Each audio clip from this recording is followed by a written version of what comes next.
Hello, and welcome to another episode of Frame and Reference. I'm your host, Kenny McMillan, and today we're talking with Tim Ives, the DP of the miniseries Halston, now on Netflix, as well as, Stranger Things. Did a couple episodes on House of Cards, Trem, a bunch of really good stuff out of Tim. I'm sure you've seen it. Really love this conversation. Probably one of my favorites. Every episode I end up saying this one's one of my favorites. I feel like things just keep getting better and better. But we have a really great conversation about photographers and photographic reference. I actually picked up a couple of the books that he recommended. Some of them are incredibly expensive, but a lot of them are reasonable. I'm always trying to build up my collection. So I'm going to let you get right to it. Here's my conversation with Tim Ives, ASC.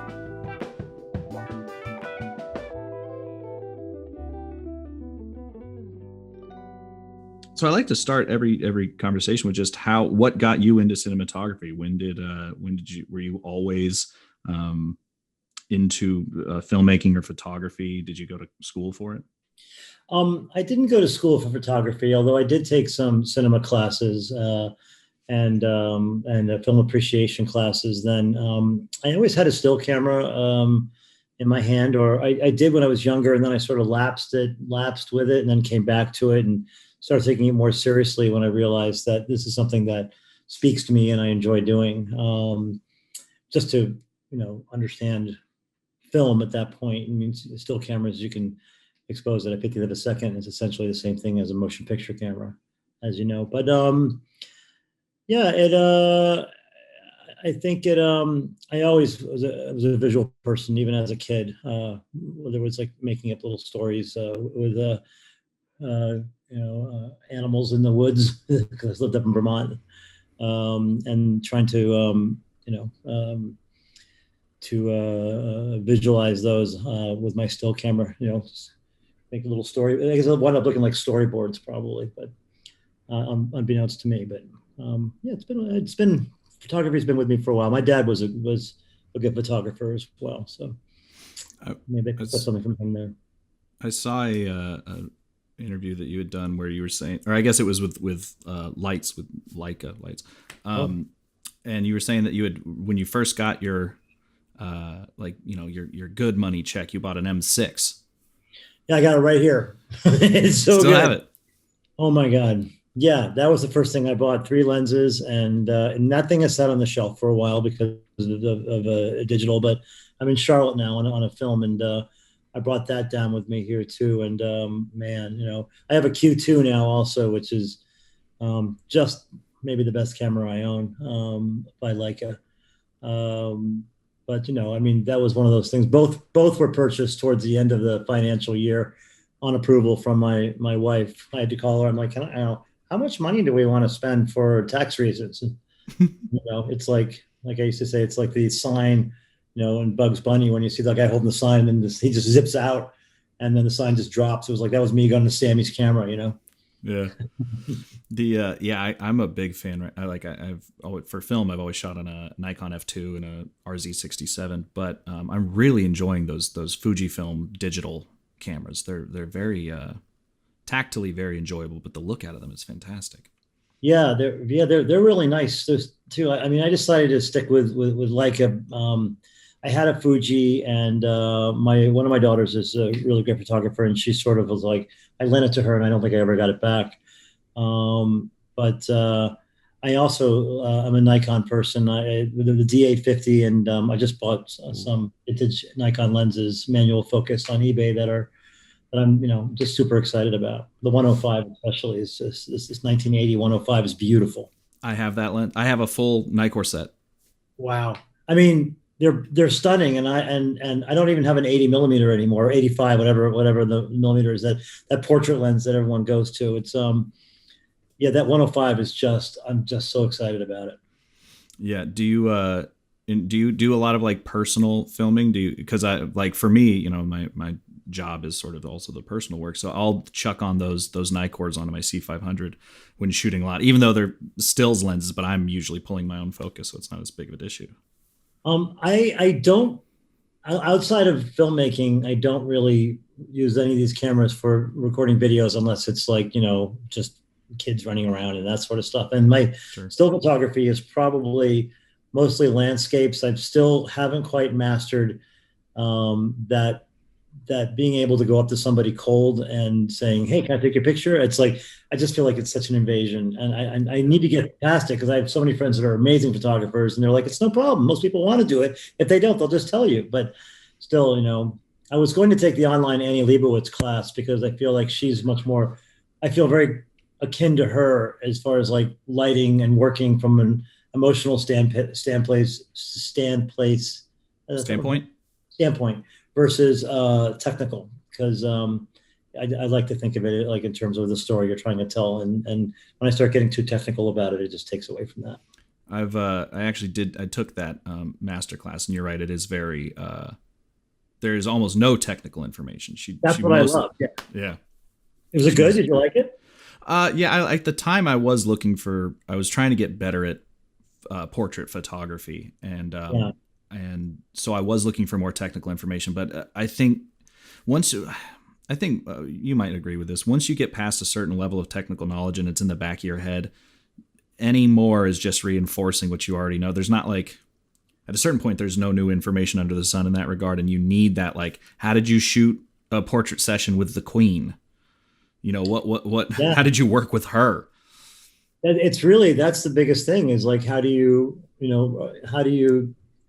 get comfortable with somebody. A very good friend of mine, Jocelyn Lee, is a wonderful portrait photographer, and she does landscapes too. And she, when she was living in Brooklyn, I once in a while go over and help her out just with like I'd drag a light over just because she was more of available light and she needed a little bit of fill, so I'd bring a Kino over or something and help her. But she, I learned something from her is that she, spends a lot of time with the subject before without a camera before before you bring a camera into it. So to gain that trust and to let people know that you're not just there to you're there to tell a story, not just like take a quick snap for your own career's work.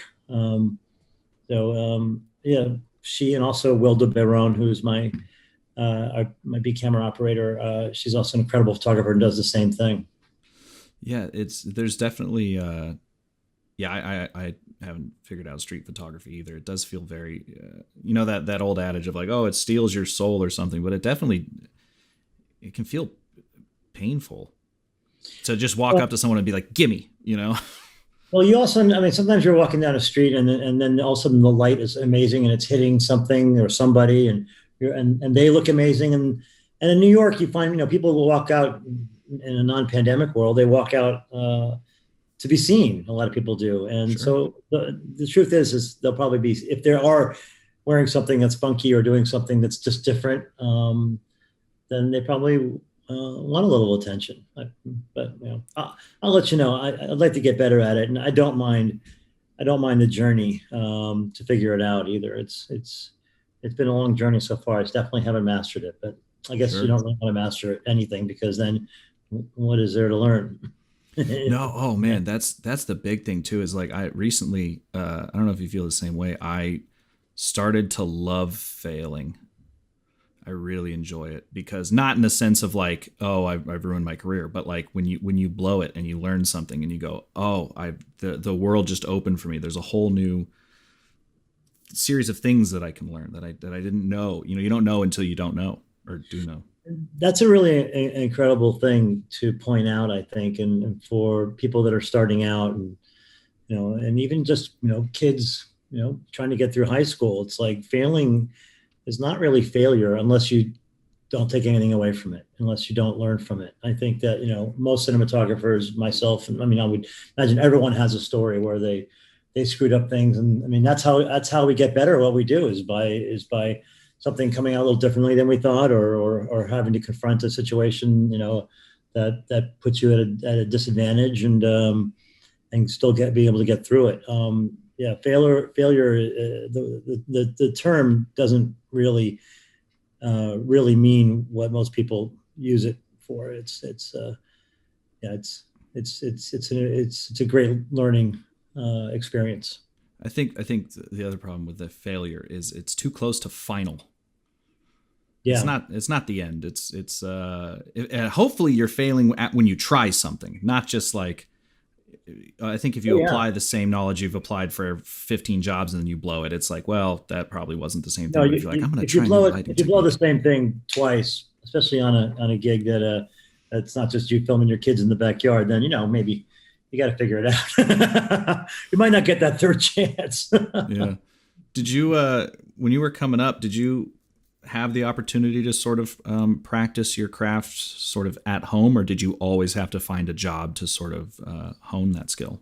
No, I think I took when I knew that I wanted to be a cinematographer, I knew that I was, moving in that direction. I definitely had my film camera out and kept it in manual mode. And my old, I think it was a Pentax, was it K1000? I think Yep. the one that everyone had, on a 50 millimeter lens. And I just walked around and appreciated light and checked out different exposures. I would shoot, at a vegetable market. I'd shoot, with different exposures and see what I liked, and always mark it so I knew what I did there. And that really helped me learn. And it was a relatively affordable way to do it then, even though, developing all that film, on a PA's budget, and was it could it was expensive, but Sure. so yeah, I did that. I did still photography helped me a lot just to understand exposure and light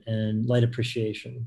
But everything else, oh yeah, I did have a Bolex too, a 16 millimeter Bolex that I loved, and learned on that, and would buy the 50-foot rolls, and when I had some money, and test that that way. Um, so yeah, I think it's a combination of both. Did you have any photographic influences coming up, or was it largely trying to replicate things you'd seen in the theater? Um, yeah, well, I think still photography wise, definitely. I think Eggleston, which many people would say is an influence, was an influence for me.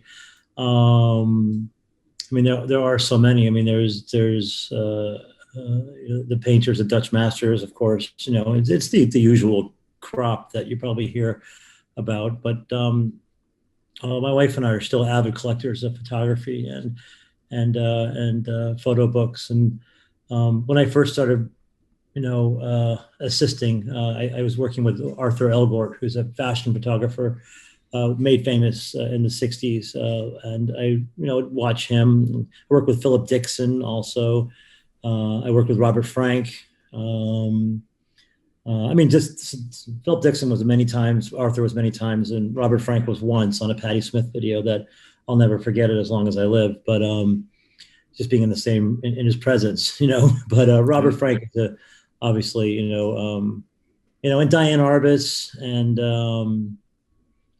I forget who her contemporary is. I forgot her name. I mean, it was like, Sally Mann was sort of from that Diane Arbus school as well. But yeah, photography will always influence me for sure.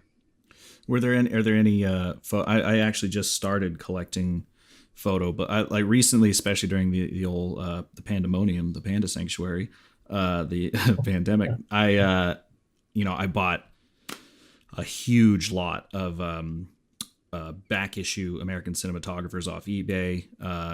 Getting a lot of Criterion DVDs just for those extra, or Blu-rays for the extra Yeah, supplemental stuff, and so got a lot of books. But photo books are relatively new to me.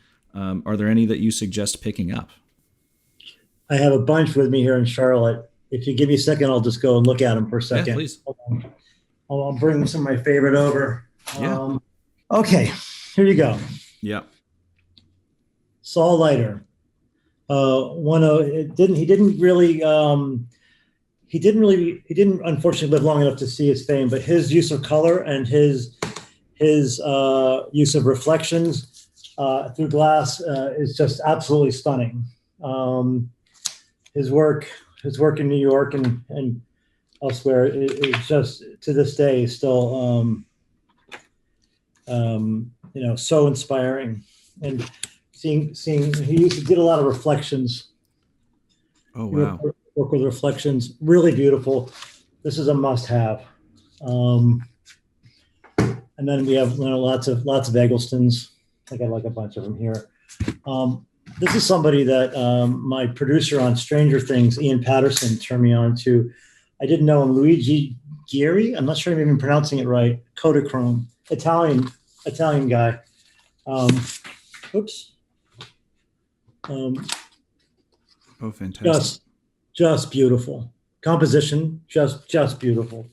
This is a newer sort of thing. I mean, he has that kind of desaturated Eggleston kind of feel, and he's a photographer who did a lot of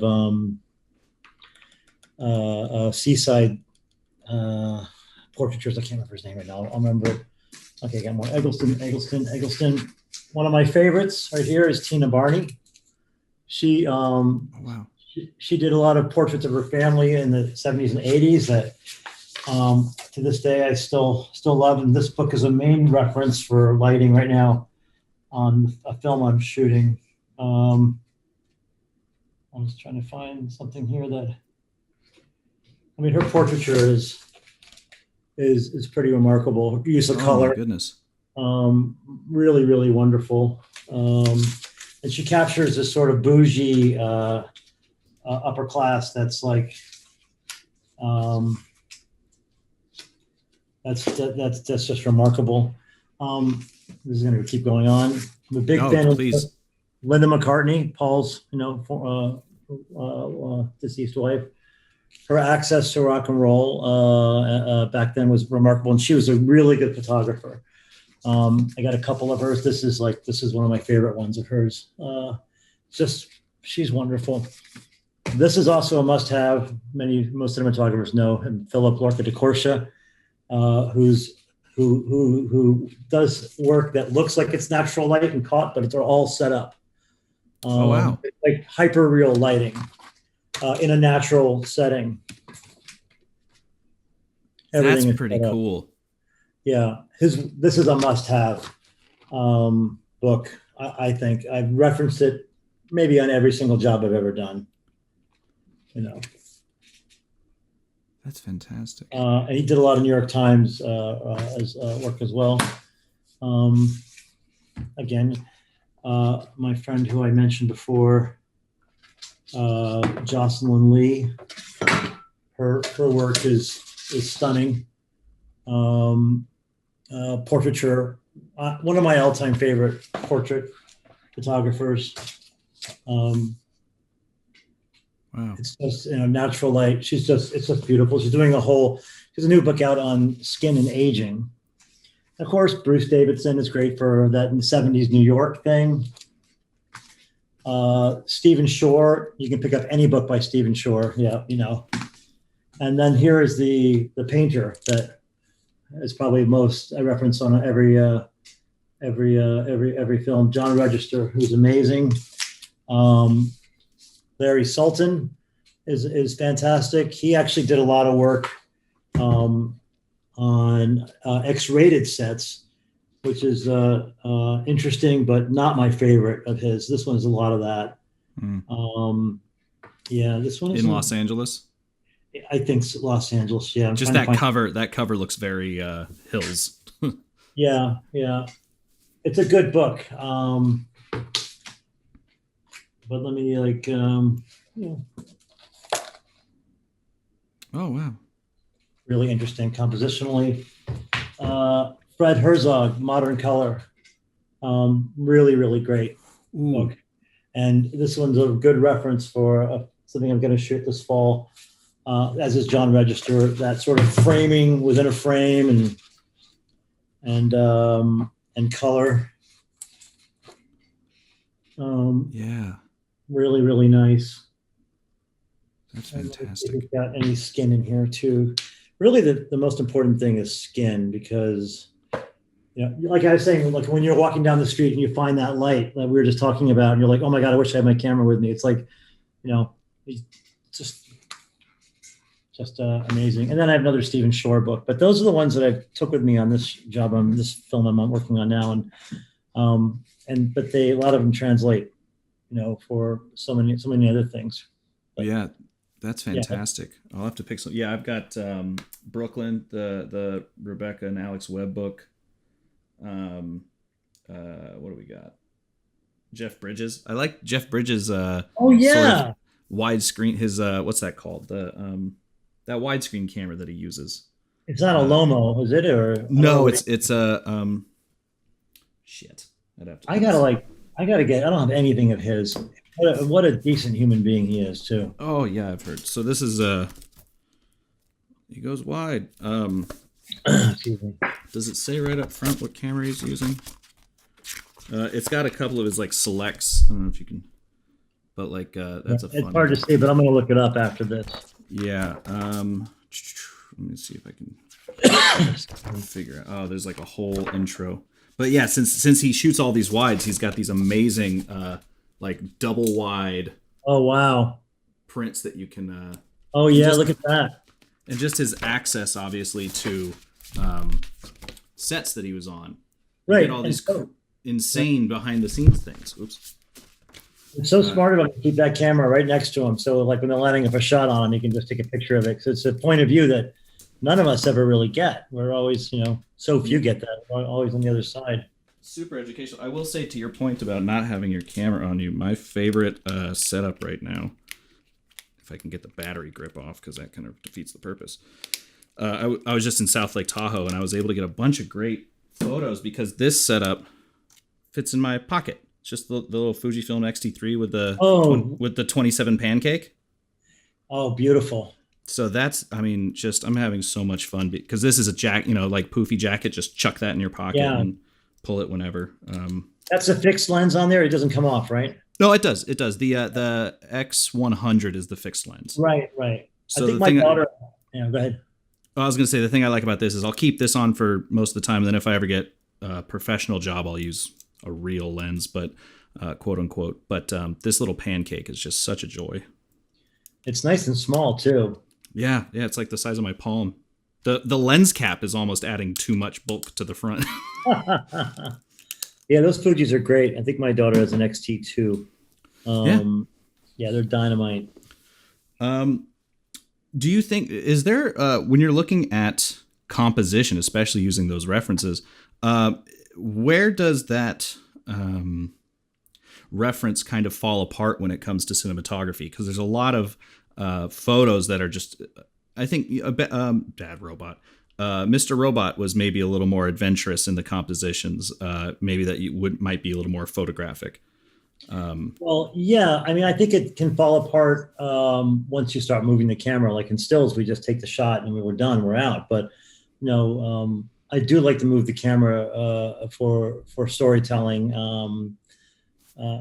purposes. And your frame is just, it's hard. It's mostly going to happen in a portrait shot or a still shot is where you're going to be able to keep that frame and light and all that sort of stuff. So it does fall apart a little bit when you start moving the camera. And we did a lot of that in Halston, a lot of moving the camera. But Mr. Robot, I did the pilot for that, and Todd Campbell did the series. Did a beautiful job on the series. That Sam Esmail, the directing producer, and it was his baby. He wanted to see Elliot in that off sort of way, in a way that made it feel like his world was just different than everyone else's. I think Elliot was the character's name. But that was a really cool pilot to work on with him. Super creative, threw everything out the window and just started fresh. And yeah, that one, its references were really just, I can't even recall any photographic references on that. It's just like we just want to really like put him on the edge, literally put him on the edge, and that's what we did. Yeah, with Stranger Things, you had like there's plenty of articles that you were saying you had, T2 and all these '80s films and that kind of stuff. Oh yeah. How do you translate? I'm correct me if I'm wrong. You're a rather technical person, like Yeah, technical well, knowledge.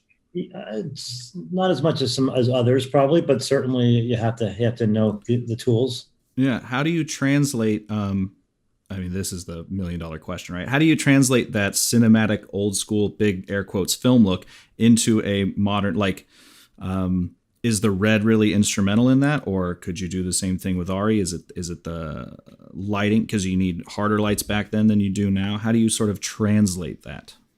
Well, the Red was one of the first cameras that actually shot in 4K, and Netflix prefers all their content in 4K. So I think there was a Panasonic camera at the time too, which is nice. I haven't had an opportunity to film with that one on any on a movie or TV show, but you know, Red had one thing I've always liked about Red, and I said it in lots of interviews as well, and I'll say it again now, is that it does have a unique look that's very different from Arri. It reminds me of that 200 ASA Kodak stock 5293 that Oh yeah. always had like soft. It felt soft and round on the edges, and I feel like the Red had that. But um, I think for Stranger Things, it was really about, we really were dead on with our references, and just appreciating a style of photography that or cinematography that was prevalent in that same time period. So we did bring, usually you try not to bring any technique or technical into it for a period piece, but we tried to do that exactly with the lighting, mostly referenced at least in season one from ET. Like cool light coming through the windows at night, which wouldn't make any sense in most storytelling. But we were a fantasy show, and we wanted people to feel like this thing had been like locked in a closet and someone just found it and here it is. I felt like we had a really good chance of being able to pull it off. So softer lighting, a little more theatrical sometimes with edge lights, and color. Really, just thinking about color. Um, um, but it also, Stranger Things was just around the advent of LED lighting when that was just starting to come out. So all that was just changing too, and we were able to light a little faster and really, like, change color temperature without having to swap a gel was a big deal. Yeah. And still is a huge deal, walking into something and thinking, you wanted it warm, but now you're like, maybe it should be cool, and being able to change it, like, boop, done. Do you, that's actually, I'm glad you brought that up, because I am fascinated by how LEDs have changed the look of films. Obviously, modern cinematography has gotten a lot softer, especially, Kino's come out and then everyone's like, oh, big soft lights, let's do it. But LEDs, at first getting very poo-pooed, are now like no one, being able to, the DMX on the iPad. I assume you're on that move. Yeah, it's incredible. It's a game changer, and you can't go back. You can dial it all in on that in a way that's very efficient, and you can change it up in a split second. I feel like Kino flows. Remember, those were like the first smaller soft unit, but they had their own look that wasn't necessarily natural. LEDs, can do similar things as Kino flows, but so obviously, Kino has, I think they're joined the LED ranks as well now, but the LED lighting can, besides being able just to reproduce any color in the gamut, and they also then can help with the appearance of moving lights and fireworks and campfires. It's just bananas how much you can do with them, and have it look really, really believable, in a almost a pre-programmed sort of way. But we find the right cocktail for. I mean, we did a car shot where we had a line of stairs running down. Had like the pulse, like sliding down on the side, so you see the reflections in the chrome on the car window, just looking like it's going like a street light. It's going right past you, and I could change up the speed of the car by alternating how fast those went past us in 15 seconds. It's incredible. It's incredible. The It's tools. fun. Yeah. It's funny you said that. Me and a buddy of mine, he runs Stray Angel Films, the rental house in West LA, and we did. They had the original, the AX1 tubes had just come out, and so we were Yeah. like, let's do a demo for those. So we did that exact thing. We did a process shot in his little stage with just using a Stereotubes with nothing else, and I guess people saw it because I would be at like Cinegear and someone would be like, "Hey, we've worked together, right?" And I'm like, dude, did you just look up a Stereotubes recently? And they'd be like, that's what it is. But yeah, those tubes are great. We're using them for everything now. Everything they're wireless, and so you throw them in a cage with some muslin wrapped over them, and you can bring them in really quickly, and all of a sudden you have a light that normally you would have to double diffuse or book and bounce a massive light just to get that quality, and it's right there, and most of the time it's right there. Yeah. Yeah, they're great. Are you big on the? Do you use a color meter at all, or are you kind of trusting with what the back of the panel says, Um, or do you I light by am eye really? trusting it. I don't. I lent my color meter to somebody once, and he never gave it back, and I have never bought Ugh. another one. I would like to have one again. I think, um, but I am sort of trusting. We have noticed that on some of the LEDs, that their version of color temperatures can be off by like 300 degrees. I think that I'm not sure exactly which ones, but we're noticing that 2900 on some feels more like 3400 to my eye. Yeah, So I mean I've done doing this for a while, so you can tell. I know what 2900 looks like. I know what 3600 looks like, 3800. I think within 200 increments, I can be pretty close to picking a light color or naming that color. yeah. But yes, some are off a little bit, and we I just adjusted. Totally. Yeah. The reason I ask is I just got the new Seaconic color meter, the C800, and I had never had one before, and so I was going around my house metering every fucking light in the Yeah. house, every going outside, sun, shade, just and then it's got the spectral graph, so you can see like exactly where each light, and exactly what you're saying. A lot of LEDs are 300-400 off from their Yeah. rated. Yeah, those bulbs now that we can control wirelessly too, they seem to be a little cooler than what we're used to at for a household bulb. But yeah, Sure. we just adjust, just warm it up. Yeah. Are you pretty standard with your on camera color temperature? Or are you doing, it's either 56 or 32, or do you really tune in the Goes all white? over the place. That's the beauty of digital, as I change it up all the time. Um, but a lot of interiors recently, I put it 4500, so the windows are a little cool, and the light bulbs are a little warmer. It seems to be nice. Skin tone is can be not oversaturated, but I slide it around a lot depending on on mixed light. I mean, I use a lot of mixed light sources, and but it's been nice to you use it like a film stock, just adjust that, and that does a nice job. Yeah. Do you have are you sort of, I guess, allowed in the DI very often, or are you kind of having a conversation with the colorist a lot, or what's that relationship like for you? Yeah, for sure. I mean, during production. Yeah, just in general, because now, I mean, the big thing now is like if you're not, I'm my own colorist because I work in a relatively low budget environment, but I've heard that in the big boy leagues, a lot of times you shoot and then you're like, I hope the colorist and the director pick what I picked, because I mean, especially with raw, you can do whatever you want. it's it's a level of concern a bit, and something that I try to talk about up front on jobs is who the colorist going to be, and I've been very fortunate to be able to work with people that I can pick. Sometimes you can't, sometimes you can, and sometimes it changes. Um, but yeah, most of the people I work with these days are, they're just we're like-minded. So it just turns out that way. We're interested in the same things, and we're interested in the best thing for the show. So that hasn't been an issue really too much. You were talking about how you've worked with people who kind of have the same. You all have the same vision. I noted that you did a couple episodes of House of Cards.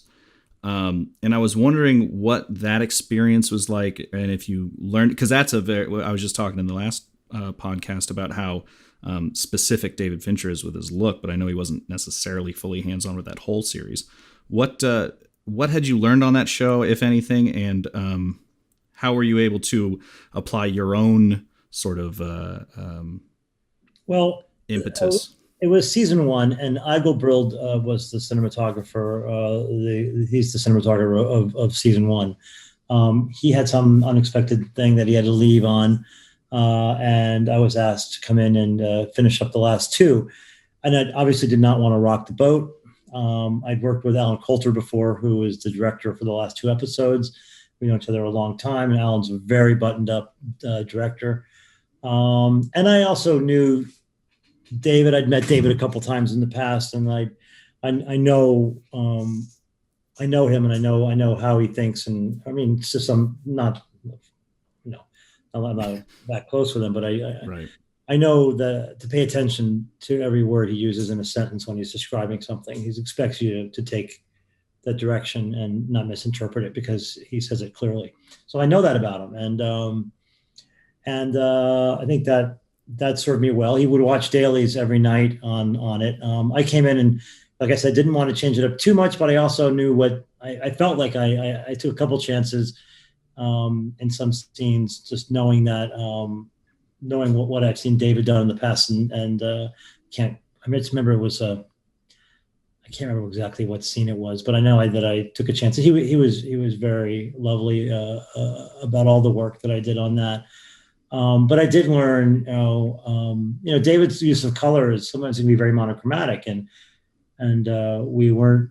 I was told really to refrain from red. There was not a lot of red in wardrobe and red colors anywhere. And maybe I've told this story before, but we had a strip club scene and we scouted the location. There was going to be some girls dancing, and there was poles, and they had some red lights in there, and just seemed like, well, this is just, am I going to change the color here?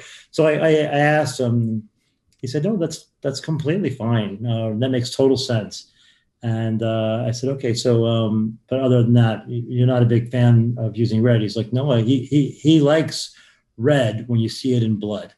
But when you don't see it and then you do see the blood, he said it just makes the impact of the blood much stronger. And he's 100% right about it. Yeah. I found that's something I took away from that show that I'll never forget.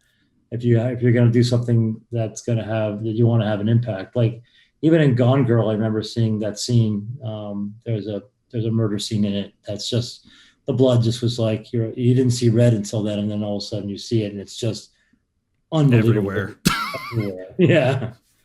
Yeah, but that was a good experience for me at the time. It was no, it was just, I just was doing a TV show in New York and just starting my narrative career. I was doing commercials up until I was about 40 or so, and had been reading scripts, but then not, being somebody who hadn't done major motion pictures, you don't necessarily get those kind of scripts that you'd want to do, and the ones that I did get, they weren't really up my alley. So, but that wound up changing as the more I stuck by it. Is there anything that from your commercial work that you have taken on into your theatrical career? I think my understanding of green screen, believe it or not, I mean, used to be so difficult to do, and now it's not so bad. But I did a lot of Target commercials. I did a lot of music videos back then that I think I take more with me than the commercials, because the videos have, we had nobody over us telling us what to do, so we just did what we wanted to do, and then that winds up translating. People like it, and it's just because we just came up with it, ideas of shooting and light and composition and film speed and all that sort of stuff. So the music videos still probably stick with me mostly as far as if I'm thinking about lighting in a way that I had to recall things from my before my theatrical career, before my narrative career started. It would be from music videos that I shot for sure. Yeah, I mean that's actually something I've asked a lot of DPs about, because there doesn't necessarily seem to be a current analog for the sort of glory days of music videos with your Spike Jones level experimentation. Yeah. Uh, do you see sort of a space that people can have that room to fail, as we were saying today? Is it mostly just putting stuff on YouTube and hoping for the best? Because that doesn't seem as for lack of a better term, professional. Well, I think the room to fail thing, you can't, the level of jobs that we've been talking about, there's not, like, you can't, you just, failure is not acceptable, or being, or oops, Right. it's like, sorry, I tried something that didn't really work. It's like, you gotta, I'll bring the experience that I had to a decision on how far to push something, and a lot of times I'll always, if I have some kind of different kind of thought, I'll just vocalize it or verbalize it to my director, saying this might not be the best thing here, but I'm thinking about it. So what do you think? And even if it winds up being something that we don't do, it informs us later on to how we should be thinking regarding that project. And this is what we've been thinking about, and maybe we shoot down that idea now, but maybe something kind of like that, or a small, or a lesser version of that later on in this scene would be really nice to do. Um, but Well, yeah, more specifically, it was I was thinking about how music videos were an entire industry. I guess I'm asking, like, do you see any place that, or any sort of type of work that has supplanted the music video industry? Because that used to be a vehicle for people, and now, yeah, like, yeah. there's that doesn't really exist. Yeah, I don't know what it would be. Look, I often say, I was in the right place at the right time for music videos, because I we did the first few videos I did. We didn't light. We just shot at the right time of day, and I had an appreciation of light. But if I screwed in a light bulb, it was a cause for a major celebration. It was like, wow, look, we got a light. It's Look at this. Look what we're doing. We're doing that. And we were so excited. My collaborator, the start of my filming career, was Frank Sacramento. Um, um, Great name. yeah, he's great. He's a surfer photographer. He's he's such a great guy. Lives out in LA with his family, and we appreciated the same thing. And he still shoots with his Beaulieu, and does a lot of little surfing stuff now. Um, but we basically, we're going around LA, shooting some things, just as very experimental, like you said. But it's like we did a spot for a friend of his who owned Jive Clothing, and we got Zendaya Davenport from the Brand New Heavies, she was big at the time, and we had some rappers in it, and all kind of wearing the clothes, and we just went around and shot this sort of fun, like LA vibe, cruising around LA and on rooftops, and my camera had an old spring in it, so when it was, before it ran out, it would also start speeding up, and it was all over the stuff that we shot in the beginning, and it was sort of like a trademark. Tim, how did you do that effect of the film speeding up? I'm like my camera needs to be fixed, but I don't know. I mean, we just had so much fun, but I don't know what that is these days for that. Yeah, Checo Verisi was saying that that was a time of transition, and he feels that we're kind of in the same thing now, especially with television becoming so. It's not even television anymore. It's what would you call it? Episodic storytelling now Well, becoming so huge. yeah, I mean, yeah, absolutely. I mean, shows like Halston, that we did last fall. Um, I mean, it had that same sort of spirit I'm talking about with Frank Sacramento, that it had that, it was a few of us. I mean, it's a big production, Ryan Murphy production, and trucks everywhere, but still the approach is still insular and still between a few people, and you huddle together, and there's four of you making decisions, and it has that. we on that job we had that sort of similar approach. We were all buttoned up. We had every shot planned, shot listed before we started, and we didn't always stick to it. But having that work done allowed us the freedom to sort of create on set and to change things up and to really find the best shot. Dan Menahan was the director of that, and he was such a great eye as well to collaborate with when you work with somebody like that who can really who's really got a photographic sense, and pushes you to just do the unexpected.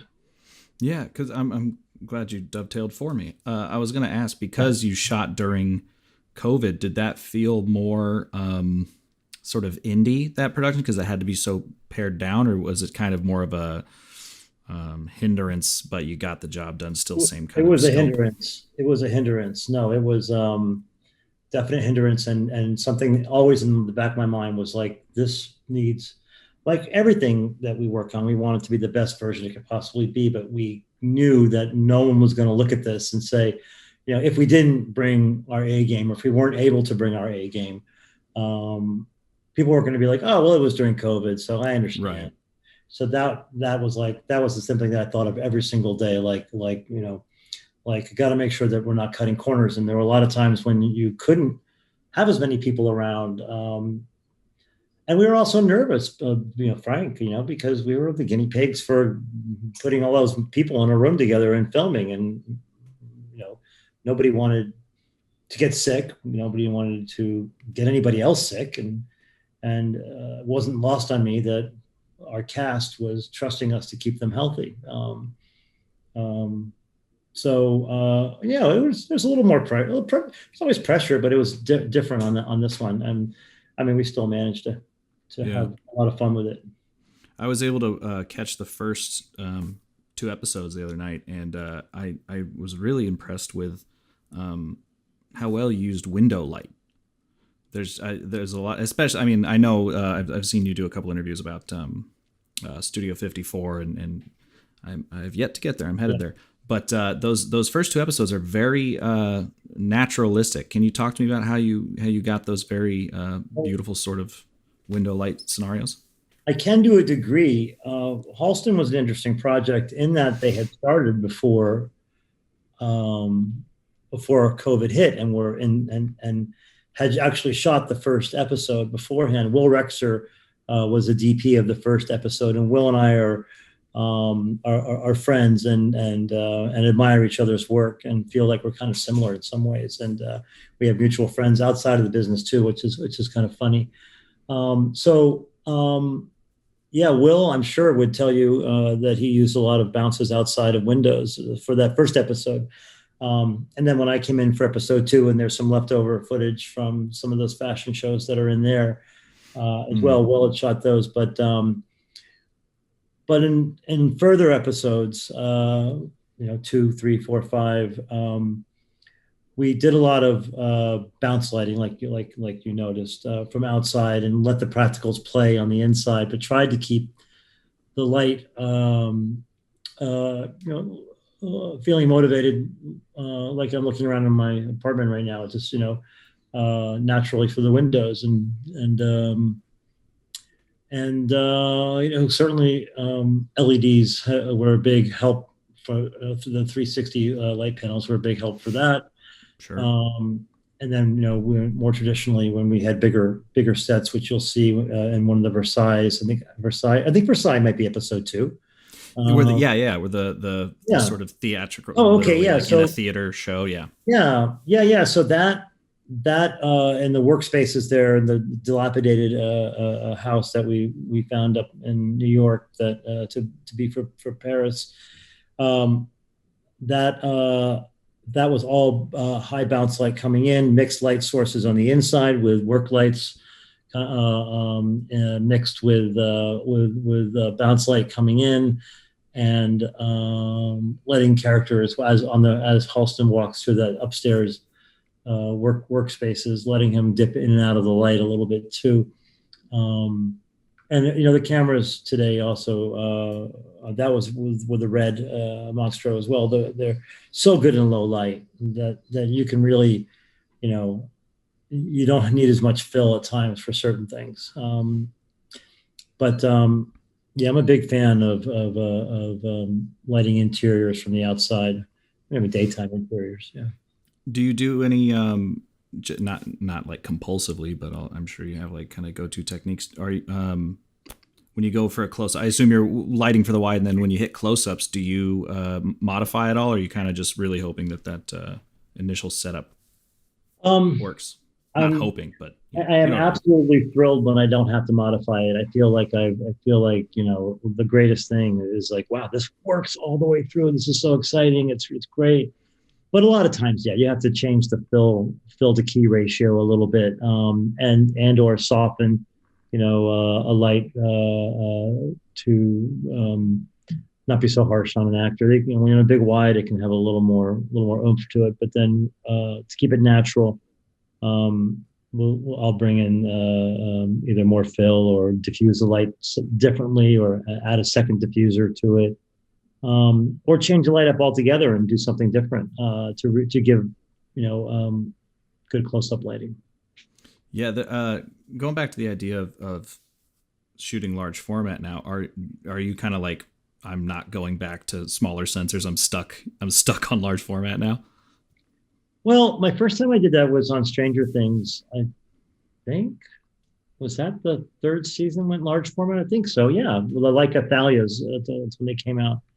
Um, um, and you can really play with depth of field more so in the pixel count. And I think the large format is nice to have with 6 and 8K for post VFX and for um, you know for like depth of field, which I was just saying, being able to really have strong focal points um, on a wider lens.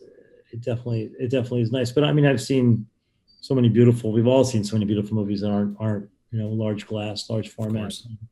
And yeah, I don't think it would preclude me from going back. But the hard thing is getting used to the different lenses. Like they're a little. They're just a 35 is a 35, but it's different in large format. Yeah. Well, because yeah, the one I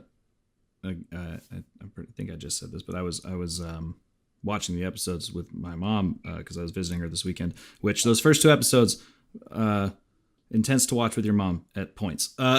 But Yeah, no, yeah. Everybody should understand that this is there. Yeah, it can be a little intense at a times.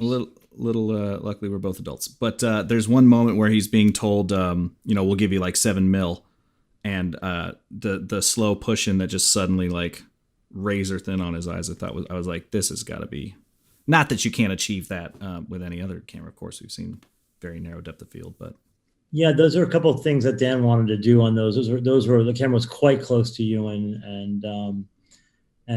he really couldn't see past the camera at that point. So they were those shots were super, getting inside of his head sort of moments, and used very sparingly, but effectively, I think.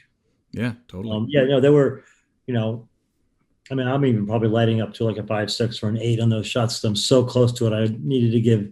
I mean, you need to have something in focus. So, Right. yeah, my ACs did a great job of that. Yeah, Were you still using the lights lenses for this show? Halston was shot on Sigma Primes. It had Oh, started on right, Sigma right. Primes, and I didn't see a reason to change it. I tested them against other lenses, um, and I think Will had the signature. I'm not sure what they're called. The regular uh, um, Sigmas, and also the Sigma Classics, which tend to kind of flare and go lower contrast in a very unique sort of way, which we wound up using only in Studio 54 to recreate the feeling that maybe we had atmosphere or smoke there, which we were not permitted to do as a COVID protocol on Right. this job. It wasn't no one really knew at that point how that would affect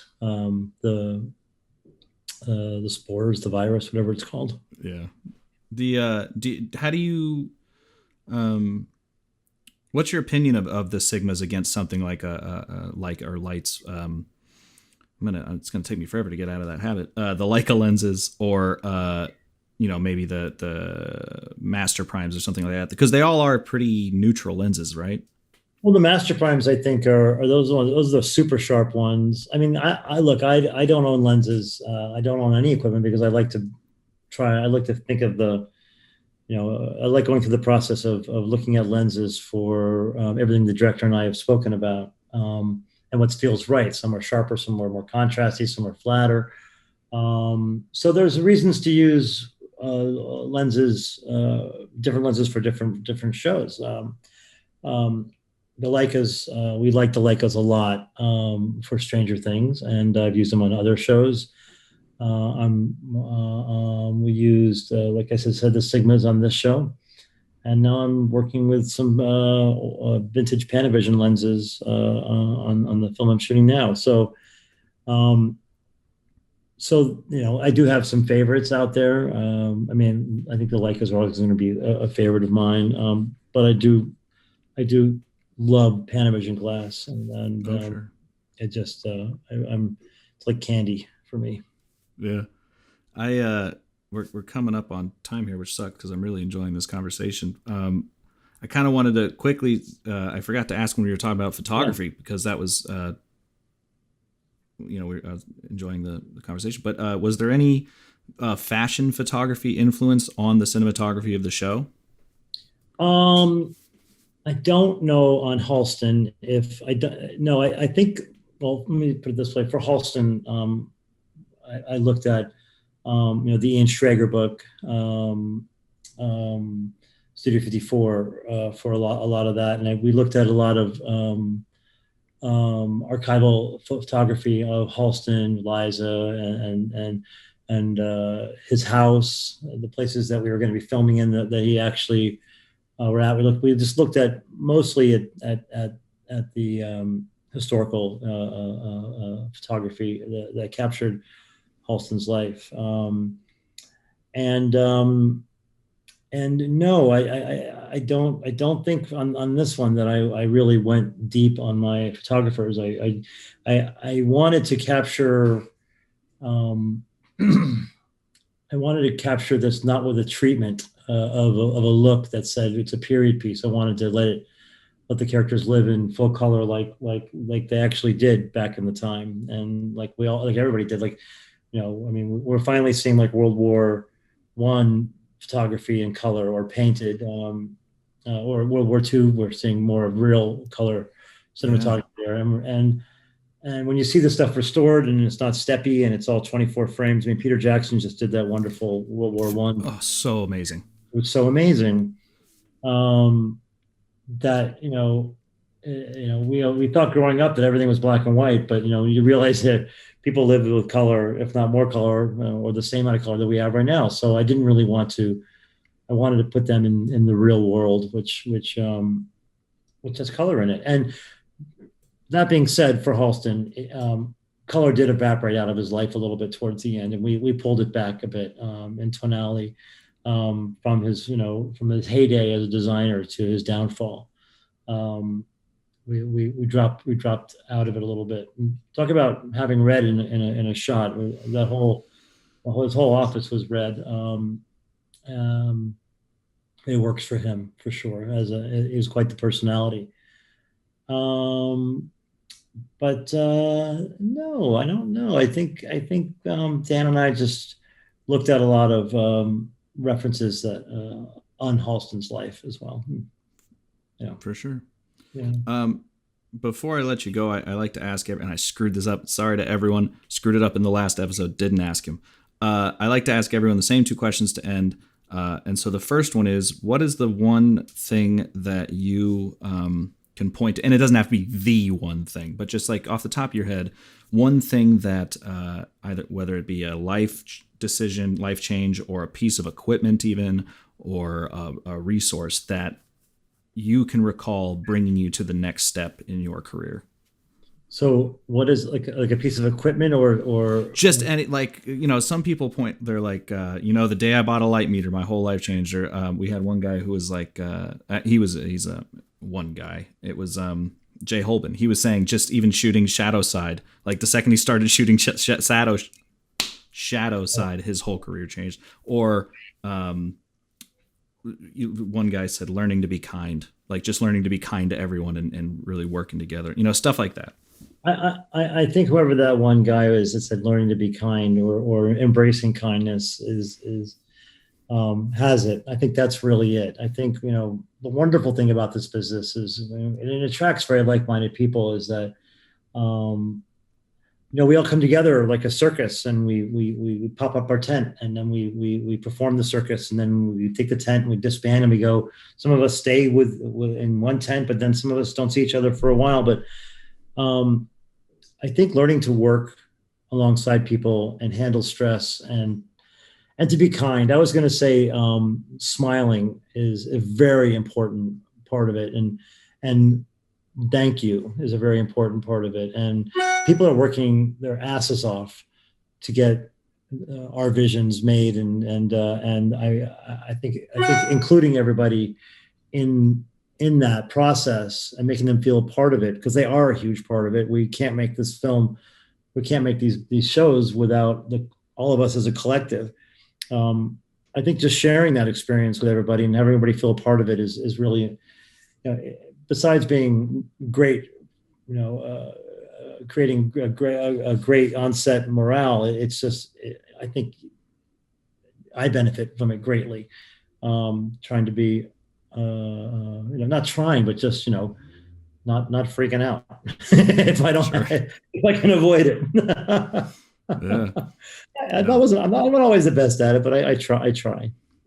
Yeah. No, that's fantastic. And then the second question is just very simple. Besides Halston, is there any maybe personal projects or anything you'd like to promote at the head here or at the tail? Oh, I think everybody should watch Halston, and we'll talk about those later on. No, Halston was snuck up on me as something that wound up being something that I'm super proud of, and proud to have worked with all these talented people, and Ryan and Dan, I think that I like projects that have redemption in them, which is this one I think does. I think Halston found some peace in his life with work with designing for Martha Graham, and also just reflecting back on everything. I'm working right now doing Are You There, God? It's Me, Margaret, which is the children's book, not really children's book, it's a coming of age book. Judy Blume wrote it, and Kelly Freeman Craig is directing, and James Brooks is our main producer. And I just like stories that people can relate to, and that shine a light on sometimes the struggles that might seem like no one else is having them, but yet everybody has their own issues, and it's just redemption. So I'm happy to be a part of that. I'm happy to be part of Halston. I'm happy to be part of all of it. Awesome. Well, thanks again so much for spending the hour with me. I really appreciate it. I really enjoyed that conversation. Oh, this is really fun. Yeah, no, this is a nice conversation. You were right. Not too. Thank you very much. Yeah, thank you. Frame and Reference is an Owlbot production. It's produced and edited by me, Kenny McMillan, and distributed by Pro Video Coalition. Our theme song is written and performed by Mark Pelly, and the F at Art Mattbox logo was designed by Nate Truax of Truax Branding Company. You can read or watch the podcast you've just heard by going to provideocoalition.com or youtube.com/owlbot, respectively. And as always, thanks for listening.